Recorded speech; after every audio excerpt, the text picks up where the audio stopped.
بسم اللہ الرحمن الرحیم۔ السلام علیکم معزز طلباء کرام، آپ سب کیسے ہیں؟ آج ہم نور الانوار کے سبق نمبر 159 کو پڑھیں گے، اور آج کے سبق کا عنوان ہے تفریع ثالث کا بیان۔ آج کے ہمارے سبق کی عبارت پڑھنے سے پہلے آپ یہ بات ذہن نشین رکھیں کہ ہمارا جو سبق چل رہا ہے وہ امام شافعی علیہ رحمہ کی تفریعات کا ذکر چل رہا ہے۔ چونکہ نہی کا چیپٹر ہمارا، نہی کا باب شروع ہے، امام شافعی علیہ رحمہ نے ایک اصل بیان کی تھی کہ نہی کا تعلق افعال شرعیہ سے ہو یا افعال حسیہ سے ہو، باہر دو صورت نہی جو ہے وہ مشروع کا جو سبب ہے وہ نہیں بنیں گے۔ تو مطلب ایسا نہیں ہے کہ وہ فعل کہ جس سے منع کیا گیا ہے اب وہ کسی مشروع چیز کا سبب بن جائے۔ تو بس اسی حوالے سے ہماری تفریعات چل رہی ہیں۔ 2 تفریعات اس سے پہلے ذکر ہوئی، تو آج تیسری تفریع ہم پڑھتے ہیں، اور تیسری تفریع کی عبارت ولا یکون سفر المعصیۃ سببا للرخصۃ سے شروع ہوتی ہے۔ تو آئیے سب سے پہلے ہم عبارت پڑھتے ہیں، اس کا ترجمہ کرنے کے بعد پھر اس کی باقاعدہ وضاحت کی طرف بڑھتے ہیں۔ مصنف علیہ رحمہ لکھتے ہیں ولا یکون سفر المعصیۃ سببا للرخصۃ، اور معصیت اور نافرمانی یعنی گناہ کا سفر یہ رخصت کا سبب نہیں ہوگا۔ تفریع ثالث للشافعی رحمہ اللہ تعالی، یہ امام شافعی علیہ رحمہ کی تیسری تفریع ہے۔ وذالک لأن سفر المعصیۃ وهو سفر الآبق وقاطع الطریق والباغی معصیۃ وحرام، اس لیے کہ جو معصیت کا گناہ کا سفر ہے، اب یہ گناہ کا سفر کون کون سا، اس کی چند مثالیں، اور وہ بھاگے ہوئے غلام کا سفر ہو گیا، یا رستہ کاٹنے والے یعنی ڈاکو چور رہزن کا سفر، اور باغی کا سفر، یہ معصیت اور حرام ہے، گناہ اور حرام ہے۔ فلا یکون سببا للمشروع،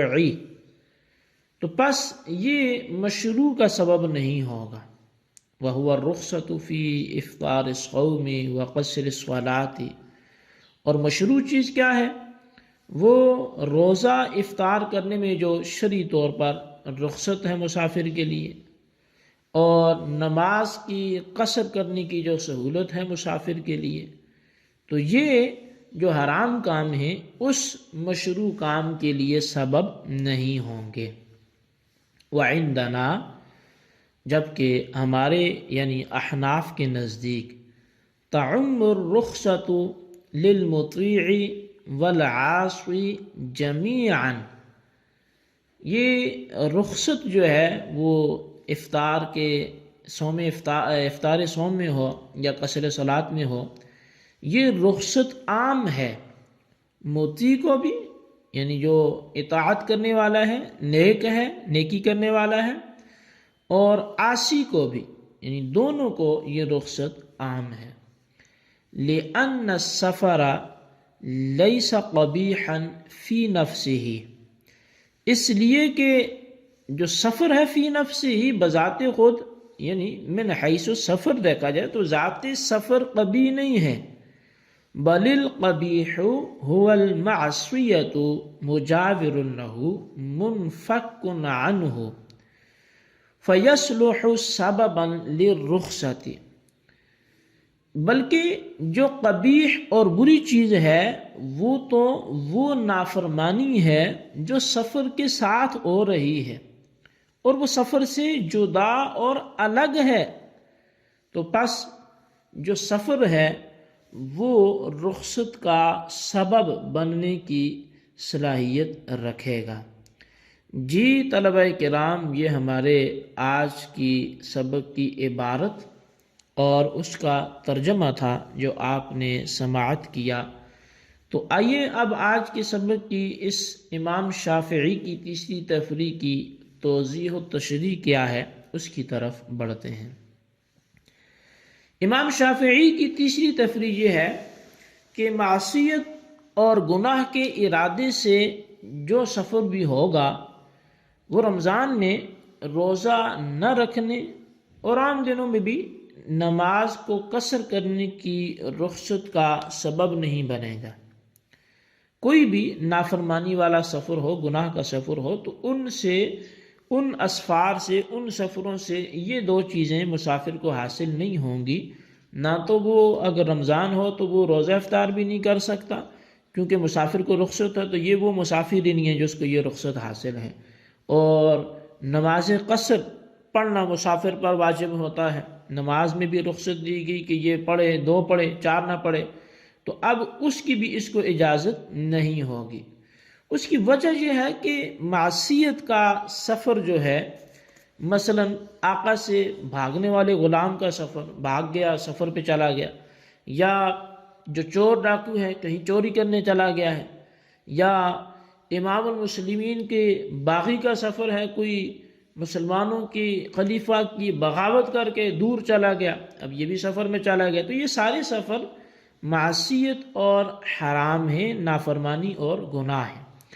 اور رمضان میں روزہ نہ رکھنے کی اجازت اور نماز کا قصر ہونا یہ تو ایک امر مشروع ہے، یہ تو وہ کام ہے جس کو اللہ تبارک و تعالیٰ نے بطور نعمت کے امت پر آسانی فرمائی، اپنے بندوں پر اللہ تعالیٰ نے کرم فرمایا۔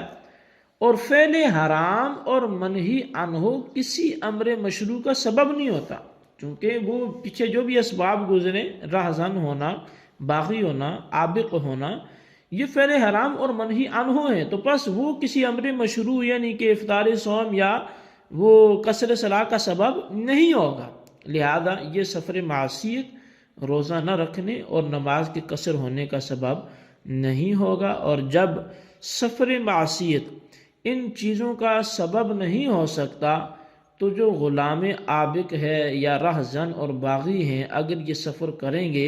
تو ان کے لیے رمضان میں نہ تو روزہ چھوڑنے کی اجازت ہوگی اور نہ نماز کو قصر کرنے کی اجازت ہوگی۔ یہ باوجود سفر کے یہ پوری نماز پڑھیں گے اور باوجود سفر کے یہ رمضان کے روزے بھی مکمل رکھیں گے۔ یہ مذہب تھا جی امام شافعی علیہ رحمہ کا، جو انہوں نے اپنے سابقہ قول پر بطور تفریح اس کو بیان فرمایا۔ لیکن ہمارے نزدیک یعنی احناف کے نزدیک یہ رخصت فرمانبردار کو بھی شامل ہے اور نافرمان کو بھی شامل ہے، یعنی افطار صوم کی یا قصر صلاۃ کی۔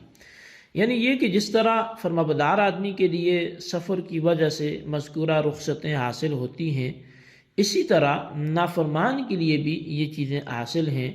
اور اس کی دلیل یہ ہے کہ سفر فی نفس ہی قبیح نہیں ہے، بلکہ قبیح وہ معصیت یعنی کہ غلام کا بھاگنا یا رہزنی کرنا یا بغاوت کرنا، یہ جتنے بھی معاملات تھے، تو قبیح تو وہ چیزیں ہیں کہ جس کی وجہ سے سفر کیا گیا، سفر تو قبیح نہیں ہے۔ اور یہ معصیت سفر کے لیے لازم بھی نہیں ہے، بلکہ کبھی سفر کے ساتھ متصل ہو جاتی ہے اور کبھی سفر سے جدا بھی ہو جاتی ہے۔ اب جو بندہ چوری کرنے کے لیے گیا ہی نہیں ہے تو یہ چیزیں پھر چوری اس کے سفر میں تو نہیں ہوگی، تو یہ سفر کے لیے لازم تو نہیں ہے، کبھی سفر کے ساتھ ہوگی کبھی نہیں ہوگا۔ مثلا کوئی غلام اپنے مولا سے اجازت لے کے سفر کرے تو اس صورت میں بغیر معصیت کے سفر پایا گیا، اور اگر کوئی غلام اپنے مولا سے بھاگ کر اسی شہر کے کسی مکان میں چھپ جائے تو بھاگنا تو ہے، لیکن یعنی یہ معصیت تو ہے بھاگنے والی، لیکن سفر نہیں پایا گیا، تو ضروری نہیں کہ یہ لازم و ملزوم ہو۔ تو اس لیے سفر فی نفس ہی بری چیز نہیں ہے، یہی سمجھانا مقصود ہے، بلکہ جو قباحت اور برائی ہے وہ سفر کے ساتھ متصل اور مجاور چیز میں ہے، جو سفر سے جدا بھی ہو جاتی ہے، وہ اس کا فعل ہے، جو بھی چوری کا ہو یا بغاوت کا ہو۔ بس ہم نے نفس سفر کو تو رخصت افطار اور قصر نماز کا سبب قرار دیا، نہ کہ اس معصیت کو جو سفر کے ساتھ کبھی کبھار متصل ہو جاتی ہے۔ اور نفس سفر ایک مشروع چیز ہے، لہذا یہاں ایک امر مشروع یعنی نفس سفر دوسرے امر مشروع یعنی افطار صوم وغیرہ یا قصر صلاح وغیرہ کے لیے سبب ہوا، اور امر مشروع کو امر مشروع کے لیے سبب قرار دینے میں کوئی حرج اور مذائقہ نہیں ہے۔ جی طلبہ کرام، یہ ہمارے آج کے سبق کی عبارت، اس کا ترجمہ اور اس کی وضاحت تھی جو آپ نے سماعت کیا۔ اچھی طرح آج کے سبق کو سمجھیں اور اس کے خلاصے کو اپنے رجسٹر پر ضرور لکھیں، بالخصوص ان سوالات کے جوابات دیں۔ سوال نمبر 1 یہ ہے کہ امام شافعی کی تیسری تفریح بیان فرمائیں، اور سوال نمبر 2 یہ ہے کہ ہماری جو یہ عبارت ہے کہ وعندنا تعم الرخصة للمطیع والعاصی جمیعا، اس کی وجہ تحریر کریں۔ اللہ تبارک و تعالیٰ سے دعا ہے جو کچھ ہم نے پڑھا سنا سے یاد رکھنے کی توفیق نصیب فرمائے، آمین بجاہ النبی الامین صلی اللہ تعالیٰ علیہ وسلم۔